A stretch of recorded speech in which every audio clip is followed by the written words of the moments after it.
नमस्कार, मैं हूं अंकुर प्रताप सिंह। बिहार में चुनाव की तारीखों का ऐलान हो चुका है और एनडीए और महागठबंधन के बीच सीट बंटवारे को लेकर बैठकों का दौर जारी है। इस बीच जनसुराज ने अपने 51 प्रत्याशियों का ऐलान कर दिया है। इन 51 प्रत्याशियों में सबसे जाने माने प्रत्याशी और सबसे विख्यात प्रत्याशी हमारे साथ मौजूद है। कुम्हारार सीट से केसी सिन्हा जी। केसी सिन्हा जी को बिहार का महागुरु कहा जाता है और इन्होंने 70 से अधिक किताबें लिखी है। और आपको बता दें कि प्रशांत किशोर जो कि पटना साइंस कॉलेज के छात्र रहे हैं, उस वहाँ के ये प्रिंसिपल रहे हैं। और आपको ये भी जानना चाहिए कि बिहार में कोई ऐसा छात्र नहीं होगा जो केसी सिन्हा को ना पढ़ा हो। जब वे तैयारी करते हैं जेईई मेंस का या 12वीं का या 10वीं का, केसी सिन्हा को पढ़ना ही पड़ता है। तो इतने बड़े आप मैथमेटिशियन हैं, आपका राजनीति में आना काफी अचंभा लगता है। नहीं, शिक्षा का क्षेत्र का लंबा अनुभव हमारे पास है, 40 से ज़्यादा वर्षों का, लेकिन उसका क्षेत्र सीमित होता है। हम एक उदाहरण देना चाहेंगे।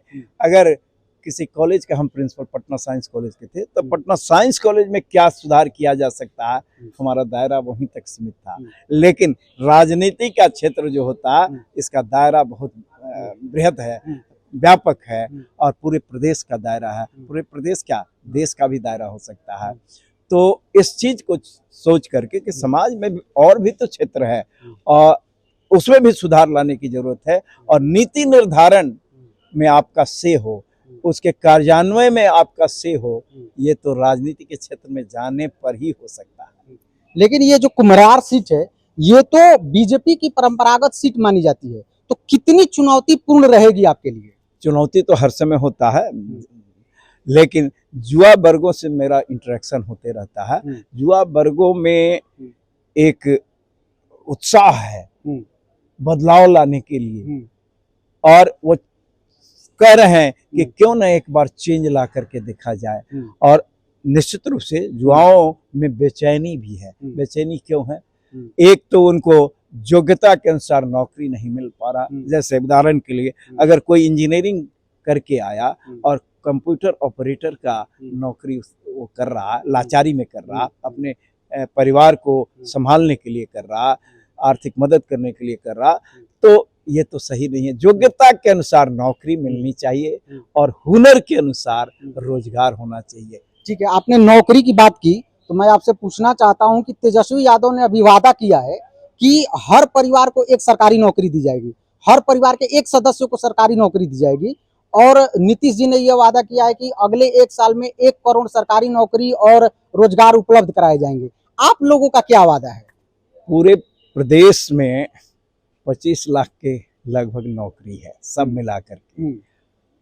तो करोड़ों में तो नहीं किया जा सकता, उनको अपना रोजगार खड़ा करने के लिए संसाधन मुहैया कराना होगा। और हमारा जो जनसुराज का है, वो जो कह रहा है उसके लिए उसके पास एक्सप्लेनेशन भी है। जैसे हम लोग कह रहे हैं कि महिलाओं को स्वरोजगार स्थापित करने के लिए धन मुहैया कराएंगे और ये 5-10 हजार एक बार दे देने से कुछ नहीं होगा।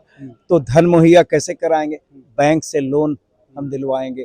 बैंक तो अपना इंटरेस्ट लेगी, 10% लगभग लेती है, लेकिन हम लोग कह रहे हैं कि 4% इंटरेस्ट उनसे लिया जाएगा और 6% इंटरेस्ट सरकार देगी। और वो कहाँ से धन आएगा, इसका भी हम लोग कैलकुलेशन कर चुके हैं कि कहाँ से धन आएगा। शिक्षा के क्षेत्र में अगर इन्वेस्टमेंट है तो वहां भी कहाँ से धन आएगा, इसकी व्यवस्था कहाँ से होगी, उसको भी हम साथ में करें। तो केवल वादा नहीं कर रहे हैं, हम बतला रहे हैं कि इस वादा को पूरा करने के लिए हमारे पास रोड मैप भी है। अच्छा, मैं एक ये सवाल पूछना चाहता हूँ कि अभी राजनीति में आपका आना हुआ तो आपके प्रशांत किशोर तो आपके छात्र रहे हैं और आप उनके गुरु रहे हैं, तो छात्र ने गुरु को अप्रोच किया कि गुरु ने छात्र को अप्रोच किया? नहीं, दोनों एक दूसरे को अप्रोच किया। उनका विजन बहुत अच्छा लगा हमको, शिक्षा, रोजगार, पलायन को रोकना, और बिहार के लिए उनके दिल में एक दर्द है। हमारे दिल में भी बिहार के लिए एक दर्द है। बिहार कभी शिक्षा का केंद्र हुआ करता था। नालंदा और विक्रमशिला जैसे विश्वविद्यालय इस प्रदेश में हुआ करते थे, जब इस स्तर का कोई विश्वविद्यालय पूरे दुनिया में नहीं था। तो क्यों नहीं फिर इसको शिक्षा का केंद्र बनाया जा सकता है। और असीम संभावनाएं हैं। हमने पहले ही कहा कि बिहार में असीम संभावना है। बिहार को किस में को डेवलप राज्यों के श्रेणी में शिखर पर पहुंचाया जा सकता है। तो देखिए, अभी एक सवाल मैं राजनीति से लेना चाहता हूं।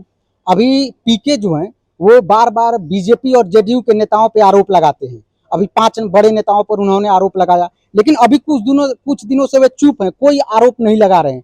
तो ये आप लोग शूट एंड स्कूट की राजनीति, आरोप लगाओ और भाग जाओ, ये राजनीति आप लोग क्यों करते हैं? अगर किसी पर कोई आरोप लगता है तो उसका जवाब देना चाहिए कि उनका क्या एक्सप्लेनेशन है, क्योंकि अंतिम निर्णय तो जनता के हाथ में है। जनता का निर्णय सर्वोपरि होता है।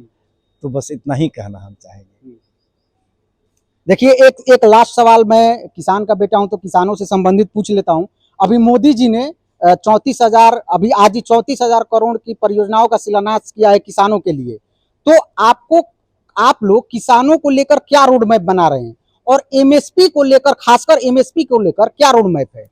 किसानों के लिए एक रोड मैप तो ये है कि किसानों का इनकम कैसे बढ़ाया जाए। उसके लिए नगदी फसल अगर किसान उपजाने लगे तो उनका आर्थिक स्थिति सुदृढ़ होगा। और नगदी फसल उपजाने में उनको जो समस्या आएंगी, एक उदाहरण देना चाहेंगे कि मजदूर की समस्या अगर है तो मनरेगा के मजदूर सरकार पेमेंट करती है, उसको उसमें लगाया जाएगा ताकि किसानों को बिना पेमेंट किए हुए मजदूर उपलब्ध हो। तो नगदी फसल उपजाने लगेंगे और जहाँ जिस क्षेत्र में जैसे मिट्टी है उसके अनुसार फसल उगाने लगेंगे तो उनका फसल। नहीं, मैं ये पूछना चाहता था कि जैसे देश के हर राज्य के किसानों को एमएसपी मिलता है, बिहार के किसानों को एमएसपी नहीं मिलता। स्वामीनाथन आयोग की रिपोर्ट के अनुसार जो एमएसपी सरकार देती है वो तो एक तरीके से उचित है भी नहीं। इसके बावजूद मैं ये कह रहा हूँ कि जो एमएसपी बाकी राज्यों को मिलती है वो बिहार के किसानों को क्यों नहीं मिलती है? देना चाहिए, उस पर गंभीरता से विचार करना चाहिए और सारे डिटेल्स को समझ बूझ करके कोई नीति बनानी चाहिए। हमारे साथ प्रोफेसर केसी सिन्हा जी, जिन्हें बिहार का महागुरु कहा जाता है, जिन्होंने 70 से अधिक किताबें लिखी है। हमने इनसे तमाम तरह के सवाल किए और इन्होंने हर सवाल का बखूबी जवाब दिया, किसी भी सवाल को डक करने की कोशिश नहीं की। तो अभी के लिए सिर्फ इतना ही। नमस्कार, मैं हूं अंकुर प्रताप सिंह और आप देख रहे हैं सुदर्शन न्यूज बिहार।